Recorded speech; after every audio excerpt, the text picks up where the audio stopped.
Good evening and welcome back to Empty Cloud Monastery. This evening I'll be giving a talk on the four Iddhipada. These four, one of this many lists that the Buddha gives, the list of the four Iddhipada or bases of success. So I'll start by paying homage to the Buddha and then I'll give some explanation on these qualities. Namo tassa bhagavato arahato samma sambuddhassa. Namo tassa bhagavato arahato samma sambuddhassa. Namo tassa bhagavato arahato samma sambuddhassa. Buddhang dhammang sanghang namasami. So, as mentioned, I'll be talking a bit today about the four Iddhipadas. And this is one of the less common lists that we find in the suttas. So the Buddha speaks a lot about, for example, the 7 factors of awakening, the 4 right efforts, and so on. So he talks about a number of other lists, the Noble Eightfold Path and Threefold Training, and etc. But the 4 Iddhipada is somewhat less common.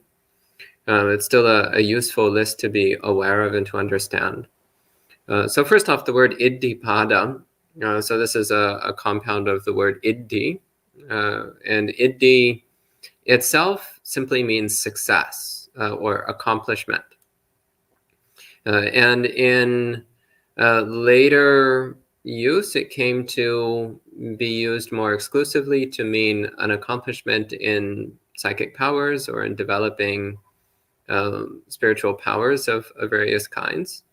But in the Pali Canon, it's rarely used in that way. The word Iddhi is normally used in a more fundamental sense of meaning an accomplishment of some kind. But it is good to keep in mind that the word Iddhi does also have this usage as meaning psychic powers or spiritual power of some sort. And the Sanskrit form, Siddhi, is almost exclusively used in that second meaning, that meaning of a spiritual power. And the second part of the compound, Iddhipada, so the word pada, so it has a number of meanings. So the word pada, its most basic meaning is a foot. So as in the things that you walk with. So pada is a foot. It also has the meaning of a step. So a step that you take with your feet is one pada. It also has the meaning, therefore, of a path. So what you walk on, the steps, where you take your steps with your feet, is a path. So pada also has the meaning of a path or a track or a way of practicing, a way of living, a way of training. And the word pada also has the meaning of a phrase or a sentence or a poem. So for example, in the Dhammapada, the meaning is talking about a poem or a statement. But in the context of the term Iddhipada, pada seems to have the meaning of path or way of practicing. So Iddhipada then, the 4 Iddhipadas are the 4 ways of practicing or living or developing one's path for success in order to succeed or to accomplish something. And of course, in Buddhism, the highest accomplishment, the highest kind of success is to attain full awakening. So we can understand the 4 Iddhipadas as being one way of understanding how to develop the path to awakening. And there's 4 Iddhipadas, and the 4 in Pali are Chanda, Virya, Chitta, and Vimamsa. So a total of 4. And normally when the Buddha is listing these, he gives a somewhat longer name for them. So to each one of those, he adds on the compound samadhi padana sankhara. So I'll explain what that means in just a moment. But first, just briefly running through chanda, virya, chitta, and vimamsa, the 4 Iddhipadas. The first one, chanda. Chanda has the meaning of interest. So something that one is interested in. So having interest in something. And this can be either in a negative sense. For example, the hindrance of kama chanda is having an interest in sensuality, an interest in sensory experiences. But on the other side, we have things like dhamma chanda, so an interest in the dhamma, an enthusiasm for the dhamma. So the word chanda sometimes gets translated as desire. But the problem is we have so many different words in Pali that can be translated desire. So it's good to have a sense of the distinction between these different words. So the other words that we commonly translate as desire, such as tanha or raga, both have a clearly negative connotation. Tanha, as far as I know, is never used in a positive sense in the suttas. And raga is very, very rarely, so close to never used in a positive sense. Whereas the word chanda is often used in a positive sense, so an interest in something wholesome. So this is one of the distinctions here between the word chanda and the other words that are related to desire. The second Iddhipada is virya. So virya we commonly translate as energy or as effort. And as I've mentioned in previous talks, the word virya comes from the word vira, which means hero. So virya is this heroism, this heroic attitude of being willing to go forth and do something, the willingness to make a sincere, concerted effort to accomplish something. So virya. The third one is chitta. And chitta by itself just means mind. So its use within the broader context of the 4 Iddhipadas is always something interesting to consider more deeply. So although the word chitta normally means mind, it's technically the past participle of the verb chinteti, which means to think about or consider something. So chitta, literally it means that one has thought about something, one has considered something. So you might translate this as consideration or reflection or thoughtfulness in the sense of thinking carefully about something. Planning something out or analyzing something. The word chitta, by the way, is also occasionally used in the suttas in a way where it appears to signify samadhi, concentration. So, for example, in the 3 higher trainings, the Buddha talks about the development of adi sila, so higher virtue, higher wholesome practices. Adi chitta, which is then further defined as the development of samadhi, and adi panya, which is the higher wisdom, the wisdom which knows impermanence, unsatisfactoriness, and non-self, so anicca dukkha anatta. So in that context, the word chitta seems to be used to mean samadhi, so concentrating the mind. But that seems to be a bit of an outlier case. So normally when we see the word chitta, it means either mind or, again, literally what one has thought about, what one has considered or analyzed or reflected upon. And the 4th Iddhipada is vimamsa. So vimamsa means investigation or reviewing. So vimamsa is this quality of mind which digs deeply into something, really trying to understand the causal sequence, the causal process which underlies something that's happened. So reviewing what choices we made, what results happened, and understanding how the cause and effect sequence played out so that we can have a better understanding of what choices to make in the future. So then, as mentioned, the Buddha also adds on to each of these four. He adds on a further word compound.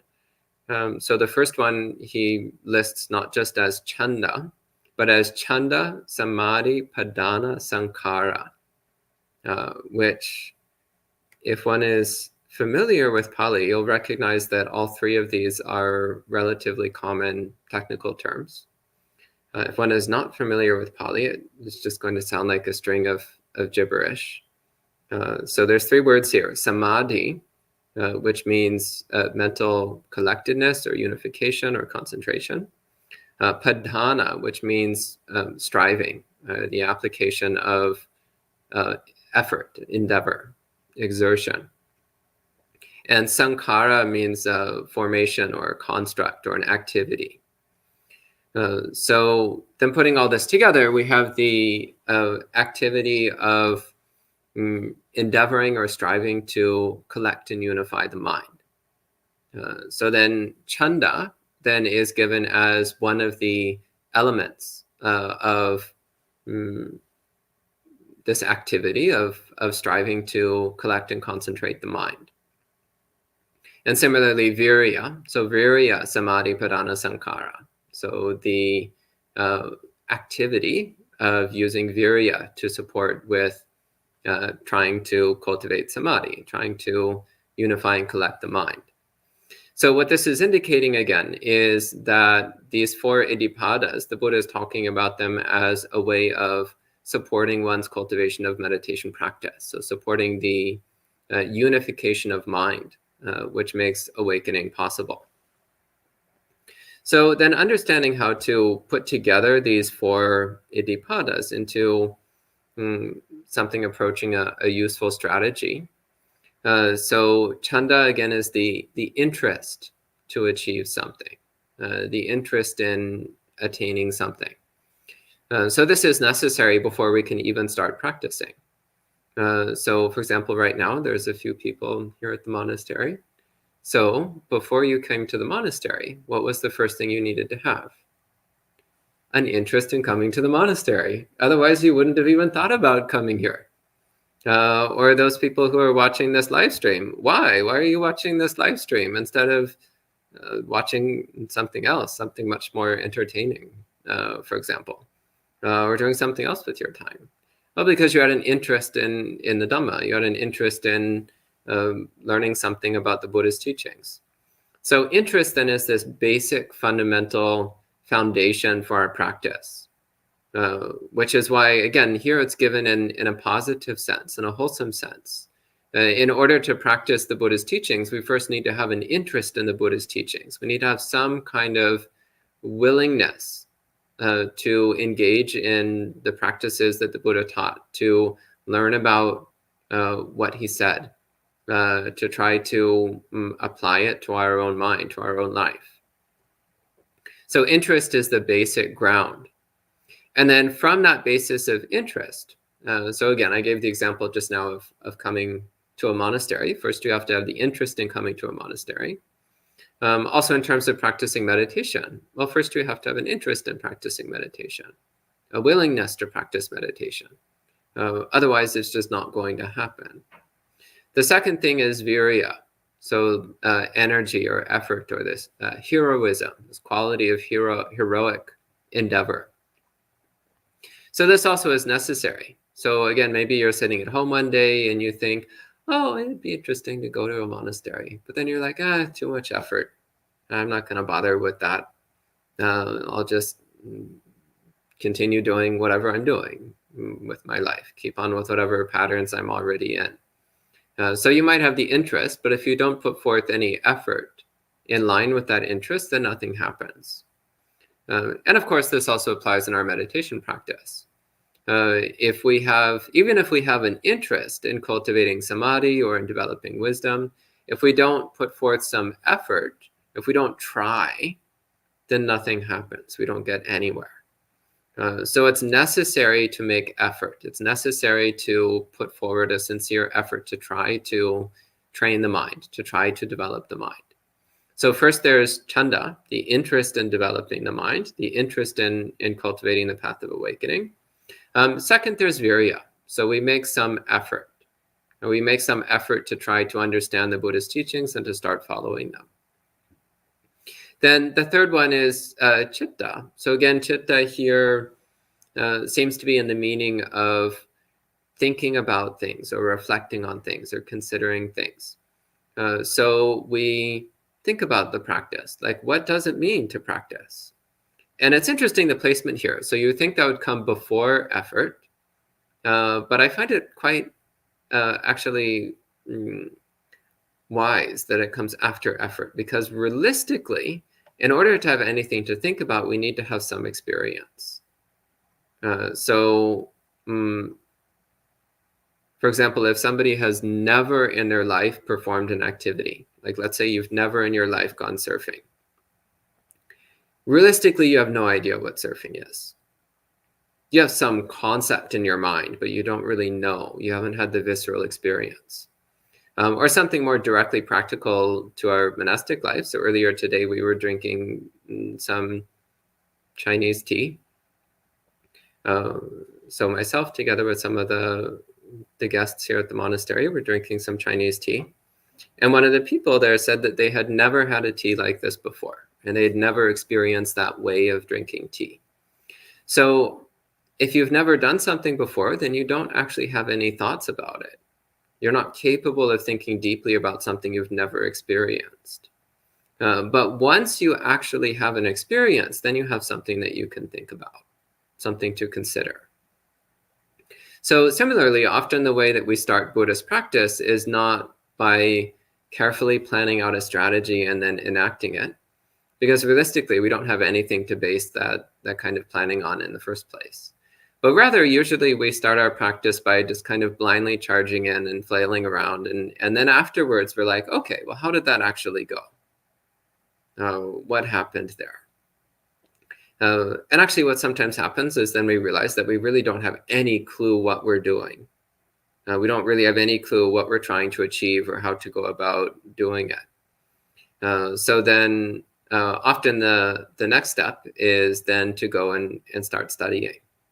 Start studying the Dhamma, start studying the suttas, listening to more Dhamma talks, going to bhikkhus and bhikkhunis and asking questions about Dhamma. So cultivating the mind in the sense of developing an intellectual understanding of the practice, an intellectual understanding of what the Dhamma is and how to live a life of Dhamma. So this is a really important part of what we do in Buddhism. So Buddhism is not just about meditating all the time, but it also does include a very significant intellectual component of learning what the Buddha taught and thinking deeply about it and asking questions and having discussions and trying to come to a deeper intellectual understanding of how to practice. So that's the step of citta. It's really thinking deeply about what the Dhamma is and how to live a life in accordance with Dhamma and how to train and develop the mind in accordance with Dhamma. Then the fourth step, vimamsa. So vimamsa has the meaning of reviewing or investigating. So this then we reflect back on our activities. So it's like, okay, so I had some interest in practicing Dhamma, and then I tried, and then I did some study to try to get some deeper understanding or reflecting about my experiences. Well, how's this been going? So I put forth some effort. Well, first off, I had an interest. Was I even interested in the right things in the first place? Sometimes as our practice develops, our interest gets modified. So maybe in the beginning, we're interested in developing psychic powers. But then as we make some progress in our practice, we realize that actually that's not so important. Much more important is cultivating kindness. Much more important is concentrating attention. Much more important is developing the equanimity, which allows us to endure difficult situations. So then our chanda can shift. the nature of our fundamental interest or desire to practice that can shift. We also reflect, okay, well, I put forth some effort in trying to do certain practices. So maybe trying to do mindfulness of breathing, or trying to follow the precepts, or maybe visiting different monasteries or meditation centers or retreats. So we think, well, what have I been doing and how did it actually go? What kind of effort have I been putting into play? And what results has it been getting? And also reflecting upon our level of intellectual development around the Buddha's teachings. Do we actually really understand? What do we understand and what are we still uncertain about? And even the things that we think we're certain about, we should always also look back at that again and see if maybe there's something deeper that we're not quite getting. So one of the poignant moments from the suttas on this point is at one point Venerable Ananda says to the Buddha, like, oh, this teaching on paticca samuppada, dependent origination, this teaching on paticca samuppada seems so clear to me. I really get it. It's very simple and clear. And the Buddha's like, no, don't say that. It's not simple. It's not clear, and you're not understanding it. It's extremely profound. So in the same way, sometimes we start off with a rather superficial understanding of the Dhamma. And then as our practice develops, we need to look back at our original assumptions, our original opinions and beliefs and views around the Dhamma, and reevaluate those and see if something shifted. If during the course of our study and practice, if there's a need to reevaluate some of the seemingly set views that we had already developed around the Dhamma. So over the years, many times, I've had to shift my views on Dhamma. So as I study the suttas in more depth and have conversations with more monastics and make progress in meditation practice and interacting with different people in different situations, then a level of understanding of Dhamma grows. And sometimes we come to realize that we had some assumption in the mind, which was not quite correct. Or we misinterpreted some element of the Buddha's teachings, and now it needs to be reevaluated. Or sometimes we realize that we've been carrying around a deep assumption from our cultural conditioning, which we never realized was either irrelevant to the Dhamma or even counter to the Dhamma. So this willingness to consider whether our views need to be adjusted and altered is a very important part of this review, this reflection process. And then from that review process, reviewing what we've been doing, then we start over again. So then our interest in practicing the Dhamma comes up again. And this time, hopefully a little bit more in line with the Dhamma, a little bit more in line with the goal of Buddhist practice. And we put forth effort. Now that we have a better understanding of how to practice based upon experience and study and reflection, then we put forth effort, again, trying to practice the Buddha's teachings. We continue developing the mind, so cultivating this intellectual understanding, this thoughtfulness, this reflectiveness about the Dhamma. And then once again, we review, how's it going? What's working? What's not working? What needs to be adjusted? What needs to be reconsidered? So in this way, it's the 4 Iddhipadas are a constant cycle. So we're constantly cycling through them over and over and over again. And always fine-tuning our aim. So we're trying to aim our mind at awakening. And the 4 Iddhipadas are this continuous cycle of zeroing in the mind on the right direction to go in, the right way to aim the mind at awakening. So I think that's sufficient as an overview of the 4 Iddhipadas. And at this time, if there's any questions or comments, I could take some questions or comments. So hello to the people joining in online. So hello to Eitan, Morgana, Elaine, Jessica, Jayanta, Sud, Vivian, Faze, Bhante Sumita. Hello, Bhante. Anthony, and Quang Tran. Okay, welcome all of you. And I see, so Faze has an off-topic question, which would be better for monk chat. So if you have questions which are not related to the topic, you can always bring those to the Friday evening monk chat. Sud has a question. It says, if it's as simple as Dhamma, Chanda, Virya, Chitta, and Vimamsa, why do we fall short on our determinations? Well, that would fit under Vimamsa. Reflecting on why you're falling short on your determinations would be part of the reviewing process. So reviewing, like, okay, so I have my determinations. Why am I not carrying through? Where am I falling short? Is it that I'm not applying effort in the right way? Or is it that I don't really understand the Dhamma clearly? Or is it just that my defilements are really strong and it's going to take a few decades to grind them down? So we also need to be realistic that, I mean, often what we're dealing with is we're dealing with a mind which is incredibly encrusted in layer after layer after layer of rock solid defilements. And it's not particularly easy to just wipe all of that away in a few minutes or a few days or even a few years. It's something which takes a tremendous amount of ongoing, persistent effort. And also this constant reviewing of checking to see like what's actually working and where do I need to adjust my practice? What's my level of understanding? Where do I need to study a bit more or have some conversations to get a better understanding? So it's a constant refining of our practice, but also recognizing that this path takes time and there's no shortcuts.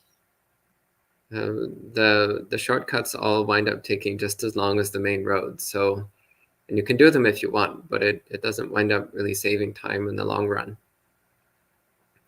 It's actually interesting. I've noticed that pretty much every school of Buddhism likes to claim that they have the fastest route to awakening, but then in actual reality, it all seems to take about the same amount of time for everyone, which is 500 lifetimes. But if you just so happen to be in your final lifetime, it still usually takes 30 plus years. So give it time. So there's a lovely saying from the Zen tradition, 10 more years. So a monk goes to the teacher and says, why am I not awakened yet? And the teacher says, 10 more years. And 10 years later, the student comes to the teacher and says, what's going on? Why am I not awakened yet? And the teacher says, 10 more years. And it just keeps going. So in the same way, like we look at our own practice. It's like, well, actually, why? Why am I falling short? And in the process of investigating that, then we can see how to do better, how to improve our practice. And Sud also says, how does one increase one's likelihood of meeting one's determinations? Well, again, it's important to consider why we're not living up to our determinations in the first place. So is there some desire or aversion or delusion operating that's making it difficult for us to follow our determinations? Often it's a matter of priorities. So like on one layer, we're like, yes, I am a dedicated Buddhist practitioner, awakening in this life, woo woo. But then realistically, what do we do when we have free time? What do we do with that time? Do we just wind up sitting around and watching football all day? Or scrolling mindlessly through Facebook for hours on end? Like, what do we do? Do people still use Facebook? Is that still a thing? Okay. Or Twitter or whatever people waste time with these days. So yeah, considering is Dhamma actually your priority, or your priority is something else? And if your priorities are somewhere else, then that's where you apply the Asubha practices. So reflecting on the drawbacks and disadvantages of whatever it is you're caught up with, recognizing how it makes the mind uncomfortable. It makes the mind an unpleasant place to dwell. Recognizing that those activities don't cultivate the bases of happiness. They don't cultivate the bases of success. They don't cultivate the conditions of equanimity and joyfulness and so on. And then conversely, to reflect on the blessings, the benefits, the advantages of wholesome mind states. Remembering how great it feels when you develop some samadhi. Remembering how lovely it is to have equanimity, especially in difficult situations. Remembering how pleasant it is to have a mind full of metta instead of a mind full of dosa. So in this way, by reflecting on the disadvantages and drawbacks of unwholesome or time-wasting activities versus the pleasantness and advantages of cultivating Dhamma mind states, then naturally our habits will start to shift. We'll start to shift in the direction of fulfilling our determinations. Also considering what external conditions support us. So again, spending time in a monastery is useful because monasteries are an external support to one's practice. They're not inherently sufficient. So just being in a monastery doesn't mean you're guaranteed to attain awakening, but it's supportive, it's helpful. Also considering how you arrange and decorate your home. So fill your home with Buddhist artwork instead of non-Buddhist artwork. Arrange your home so that everywhere you go, there's reminders of Buddhism, reminders of the Dhamma. Instead, if everywhere you go, there's pictures of celebrities and there's things that inflame one's defilements, and or there's a TV in every room, well, then of course you're going to have a hard time practicing because the external conditions will not be supportive. So that's also a very important thing to consider. Any questions from the residents here? Yeah, go ahead. Bhante, could you speak to if there is a relationship between the 7 awakening factors and I've never thought about that. A relationship between the 7 bojjhangas and the 4 iddhipadas. Well, 7 bojjhangas: sati, dhammavicaya, virya, piti, passaddhi, samadhi, upekkha. Well, virya is virya. That lines up neatly enough. Otherwise, not so neatly. Yeah, I'd have to think about it. I'm sure if one sat down and started mapping it all out, then you could find a way to make them map up with each other. But it doesn't line up as neatly as some of them do. Yeah. Dhammavicaya might fit under vimamsa. Chitta would also fit under that. Yeah, it doesn't line up very well. Yeah. And I read in the is it Buddha Dhamma, the big book, yeah, that the 4 Brahma Viharas all come out of Chanda. Metta, Karuna, Upekkha, Mudita are all forms of the Chanda. Is that can you elaborate on that? Well, as I mentioned before, to do anything, any activity whatsoever, you always start with Chanda. You have to have some kind of interest in doing something, otherwise you won't do it. So even something as simple as drinking water, which is a basic foundation of life, you still have to be interested in drinking water. So some people have a medical condition where they just never feel thirsty. And this is actually quite dangerous because you have to deliberately develop an interest in water because you don't have it naturally anymore. So it's the same with Dhamma practice. We have to deliberately develop an interest in Dhamma practice. And as you start to make forward progress, and you start to experience the inherent pleasantness of a Dhamma mind, then it becomes more natural. It's kind of like if you've never actually had real Italian pasta, then you might not have much interest in it. But then once you start to get a taste for it, once you have some experience, then naturally you'll start thinking about it and wanting it. So in the same way, when you, like in the beginning, like when people first described metta meditation to me, I was like, wow, that is so stupid. Why would I even think about doing that? No. But then, and people kept telling me, no, you really do need to do metta. And I'm like, no, it's stupid. Not going to happen. Exactly. But then eventually I started actually doing metta meditation, and I was like, oh, this is actually kind of nice. Wow. And then an interest in it starts to develop naturally. But that first step, you have to actually have interest in taking that first step. Then after that, it becomes easier. So yeah, chanda is the basic foundation of any practice. Okay. And Anthony says, in the Iddhipada Vibhanga Sutta, there's an instruction to meditate on light as if one is perceiving sunlight at any time of day. Any suggestions about this meditation object / method? Well, first off, I would have to look at that particular sutta. So if you can reference the number or location of the sutta, then that would make it a bit easier. Ideally, you would post a link directly to that sutta in the digital Pali reader. That might be too much to ask for. As for the practice of perceiving light, I actually don't have much experience with it. I've never had much interest in that particular method. I've experimented with it a little bit, but it was never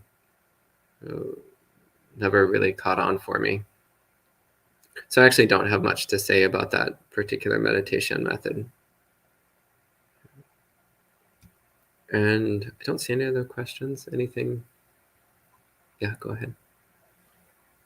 But in terms of investigative mind, it seems, I wonder if you could speak to, because it seems both a state of mind, just having a flexible mind, an open mind to that possibility that, oh, my ideas could be wrong, or talking about those assumptions, but also active process. Both operating at the same time. Yeah, I think it's constantly good to reflect on, like, what are my opinions and beliefs about the world, and do they actually line up with the Buddhist teachings or not? So actually, one example which I saw recently, and this was something online, and I almost never get involved in any Dhamma arguments online because it's almost always a tremendous waste of time. And I didn't get involved in this one, but I saw it and I was tempted to get involved. Anyway, but somebody had started a conversation about the question of prostitution.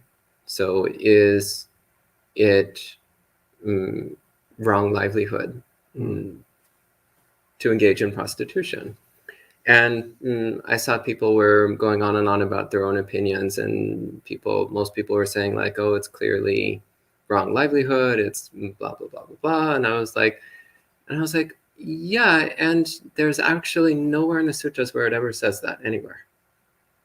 So where are these people getting these ideas from? It's almost certainly their own cultural conditioning. They had been taught from the time they were young, they had been taught prostitution is bad. So then they're just assuming that it must also be the same in the Buddhist Dhamma. But it's not actually specifically said anywhere. And so I didn't get involved in the conversation because, I mean, if choose your battles wisely, as they say. So there's some things I'll get involved in and others which it's like, whatever. So that's actually something to think about. Like, well, actually, again, it's not a big deal for most of us, but if one is going to hold an opinion about something, where is that opinion coming from? Is it actually coming from the Dhamma, or is it coming from somewhere else? So the reason why I bring this up is not to make a statement about whether prostitution is or is not right livelihood or wrong livelihood. That's not my point. But rather, the point was that the people engaging in this conversation didn't seem to even be questioning where their belief was coming from and whether or not it was in line with Dhamma. Does that make sense? That makes, yes, a lot of sense. And I'm just speaking for my own. It's also, as well as even questioning beliefs we have about the Dhamma, the Dhamma says this, but keeping that flexible mind, always, as you talked, meeting up with teachers, other experiences, as we read, have we experienced that? Just even reading suttas, like, oh, I thought I knew a certain sutta, I thought I knew what it meant. I've learned now, not really, like, just as time goes on, it changes. Yeah, another example of this was, and this is an argument which I'm almost sure most of us have heard at one point or another. But I had been taught for many, many years that not everything is karma. So not everything we experience is the result of karma. Some things we experience are just random, or they're the results of the weather, or there's many different reasons why something can happen, but it's not always karma. And people commonly referencing 2 specific suttas in order to back up this opinion. But then I remember one day I was talking with a senior monastic, a senior bhikkhuni, and I just kind of casually mentioned, oh, not everything is karma. And she turns and looks at me like I had just said the weirdest thing in the world. And she was like, of course everything is karma. Mm. And just in that moment, I was just like, whoa, where did this belief come from? Mm. And is this belief actually in line with the Dhamma? And then I started going back and digging through it, and I realized that actually, no, that's not in line with Dhamma. That's not what the Buddha taught. And I realized that I had to reevaluate my understanding of karma. And so that was incredibly beneficial. That was incredibly fruitful. But it was also noticing that my initial reaction was this kind of shock of like, but this is right. This is the Dhamma. This is what I've always been told. So there's that initial desire to hold on to a pre-existing opinion. So it's important to be willing to go beyond that initial desire and actually to really question, maybe I did get this wrong. Maybe I did misunderstand something, or maybe I actually have been told something that's not quite accurate. Maybe I do need to think about this more deeply and get a deeper understanding. So now I'm quite firmly in the camp that everything is karma. And it's because of, again, that triggered the beginning of an investigation into something that I had previously taken for granted. And it had always been a little bit mysterious. But now it makes perfect sense for the moment, subject to review. Thank you. Yeah. Do you have a question? I'm not sure if it's directly related to the topic, but I'm wondering if there's, like, when we continue to investigate our understanding of the Dhamma, is there, like, how do we know that we got it? Like, is there something that, like, confirms that? So there is actually a feeling when one comes fully into line with the Dhamma. There's a particular feeling there, but I don't know how to describe it. It's a bit like when something finally comes into sharp focus. So yes, there is a feeling when one is in line with Dhamma. The other thing is when something becomes airtight. So when you see that there is no possible way that something could be attacked or dismantled. So this actually is what happened with the reflection on karma that I was just mentioning. I realized that the view that not everything is karma is not airtight. It's subject to attack and repudiation. Whereas the view that everything is karma is actually not subject to attack. The only alternative is utter chaos, which just happens to accidentally appear like causality, which is a pretty far out viewpoint, and even the Buddha himself said, realistically, nobody actually lives that way, even if they claim to believe it. So that is another element of the Dhamma, is when there's a view which cannot be dismantled or repudiated. So this is part of this.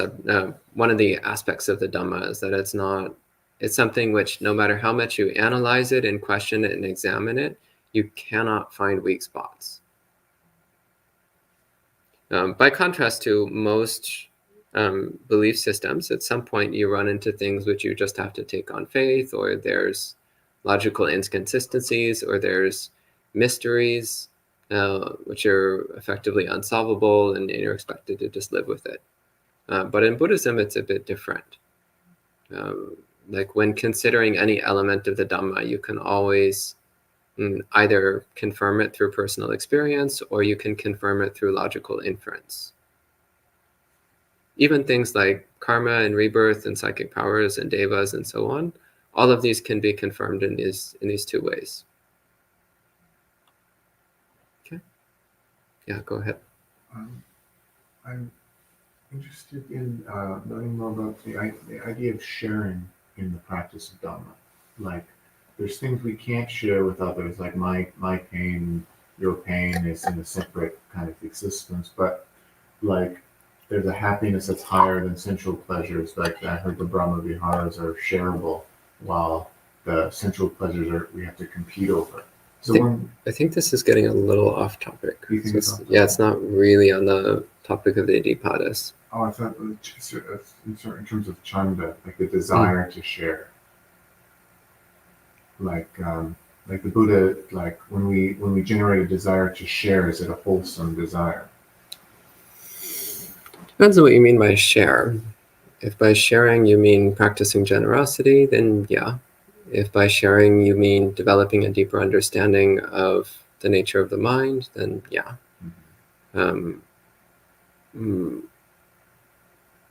But often when we talk about sharing, what we actually want is to increase our own piece of the pie, so to speak. We want something for ourselves, which is not necessarily anything to do with Dhamma. So that is something which we do need to look at. So often the people who are railing about wanting equality, it's because they want more for themselves. So I'm not saying equality is a bad thing, but I'm saying to look at our motivations. Do we actually want everything to be shared equally, or do we just want to increase our own personal share of things, our own personal portion?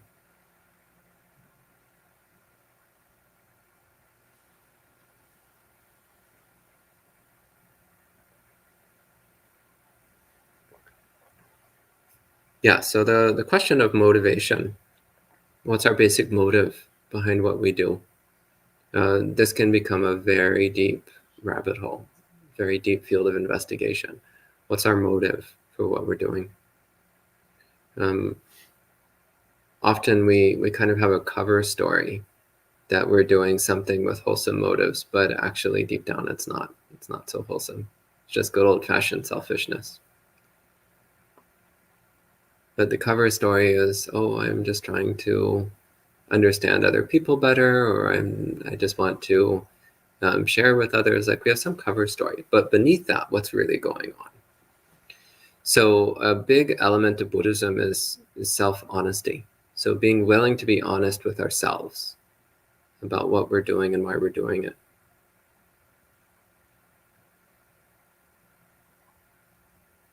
Okay. Anything else?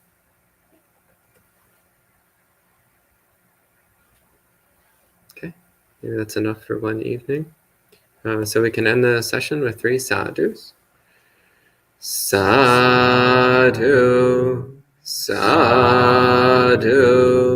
sadhu. And we'll see you next time.